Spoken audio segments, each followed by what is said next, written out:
मैं इसको राजनीतिक प्रिज्म से नहीं कहना चाहता हूँ, मगर प्रशासन की कमी तो है जी, और गलतियाँ तो हुई हैं, फोन थोड़ा साइड करिए, तो ये पता लगाना चाहिए। और शायद सबसे ज़रूरी बात कि कॉम्पनसेशन सही मिलना चाहिए। परिवार वालों से मेरी पर्सनल बात हुई जी, उनके परिवार के बारे में जी, उनके बच्चों के बारे में, माता के बारे में, वो कैसे थे, क्या करते थे, तो वैसी बात हुई है। उन्होंने कहा कि प्रशासन की कमी है, उन्होंने कहा कि जो अरेंजमेंट वहाँ पुलिस का होना चाहिए था वो नहीं था। Currently, CNN News 18 has gone ahead and tracked down the residence of Manju. This is the residence of Manju, and Manju was one of the person who has now been taken into custody by the Uttar Pradesh police. The basic allegation against Manju is that she was present, not only present over there, but she was one of the organizers of this entire committee. She had given out donations, and also her job was actually fixed. Her basic job was to make sure that the entire satsang is advertised amongst the people, so that more and more people could come in and join into the satsang, be it through social media or going physically to people's house and making sure that they go ahead and join the satsang and make it a massive success. Now Manju has been connected with the Baba over the last 20 years out here at her residence as well. If I could just show you, this is a poster of Baba that has been stuck over here. We tried speaking to her mother as well, who was present over here, but she has denied to come out on camera. But she continues to maintain that it was not because of her daughter that so many lives have been lost. 2.5 lakh people were present over there, but the police is trying to make her a scapegoat at this point in time. So yes, she has been arrested. She will be presented in front of the court. What we are being told that the hunt for the main accused, that is Ved Prakash, is still on. Ved Prakash is the head of the committee that actually organized this entire event, and he was the person who had taken requisite permissions from the STM office. Now it was his responsibility to make sure that all the facilities are provided on ground zero that were mentioned in that permission. Now none of them was actually followed on the ground, because of which such a massive stampede had happened, and then eventually 121 people had to lose their lives, most of them women and children. The allegation against the Sevadar is that they initially stopped the entire crowd from moving towards the cavalcade of Baba Bhole. Once the cavalcade went ahead, they let the crowd loose, and it is then that this entire stampede happened. And instead of helping the people who were stuck in that stampede, the Sevadars actually made sure that the evidences that were present on ground, that is destructed in some way or the other. Apart from this, as soon as the job was done, all of them vanished from the spot instead of helping the people who were getting injured and getting killed in that stampede.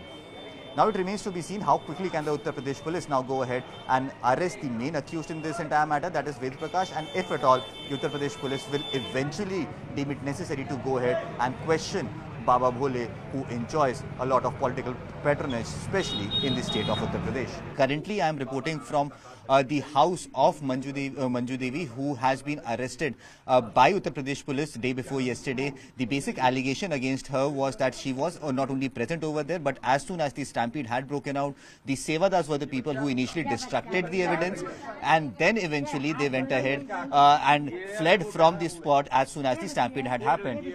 This is the mother-in-law of Manju Devi. We'll try and speak to her and try to get to know as to what has transpired and what were the reasons that Manju Devi used to believe in Baba Bhole with such shut eyes. अम्मा, मंजू देवी जी को arrest किया गया है, police ने मंजू यादव जी को arrest किया गया, police ने अरेस्ट किया। आपको क्या पता लगा इसके बारे में, और आपको कब जानकारी मिली कि इनको पुलिस ने अरेस्ट कर लिया है?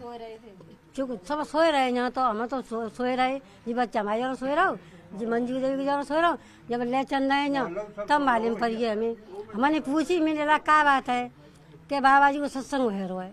हम रह गए, हम कछु कितने को न जाए पाए, लला रोए रहो सो नहीं ठाड़े तो मतलब बहू घुमा के बैठा ले गए। अच्छा, आपकी जो बहू है वो कितने दिनों से सत्संग में जाती थी, कब से बाबा को जाती थी? करी नहीं का दिन तो 4-6 पूत गई, वैसे ना गई, 4-6 महीने से ही जाती थी। उनको कौन लेके गया बाबा के पास? सबसे पहले कौन लेके गया था उनको?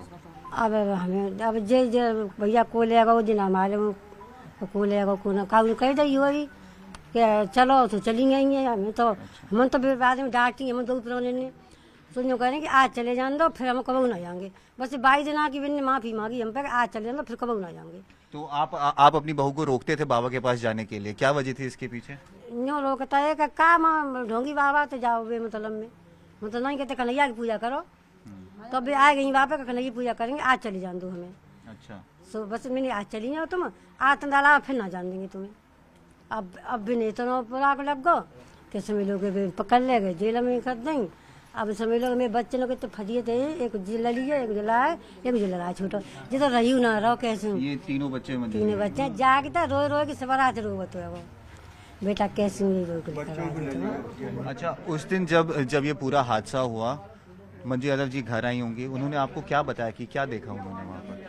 यूँ कह रहे हैं कि हम तो हम देख रहे तो अब बाद में मालूम पड़ी, हम तो बहुत दूर है, बाद में मालूम पड़ी है कि जी मरे हम तो जानता चोट लाए, बाद में मालूम पड़ी है कि जी खत्म हो गए तो डर के वहाँ भाजी आएंगे तो मनते फिर।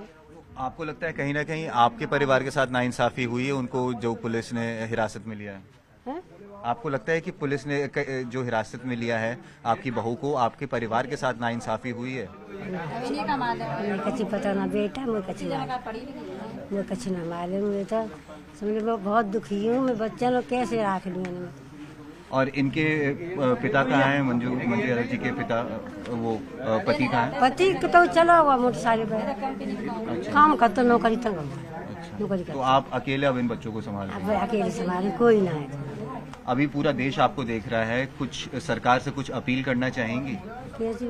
सरकार से कुछ कहना चाहेंगी? जिला प्रशासन से कुछ कहना चाहेंगी? पुलिस से कुछ कहना चाहेंगी जिन्होंने आपकी बहू को अरेस्ट कर लिया? क्या बताऊँ, देखो बार चौकी पे लगाए गए, कह दे कि बस चाय बिया न लाए और अब हम तुमसे कुछ न करेंगे। तो हमारी बहू आराम से सो गई ना, सवेरे 5 बजे उठा रह गए, चाह रही मेरी बहू को कैसे लिखा बेटा, मैं तो रोटी ना खाए पाए रही, बहुत दुखी हूँ, मैं बीमार रह गई तो बच्चा जो भड़क की तबाह लगी कर।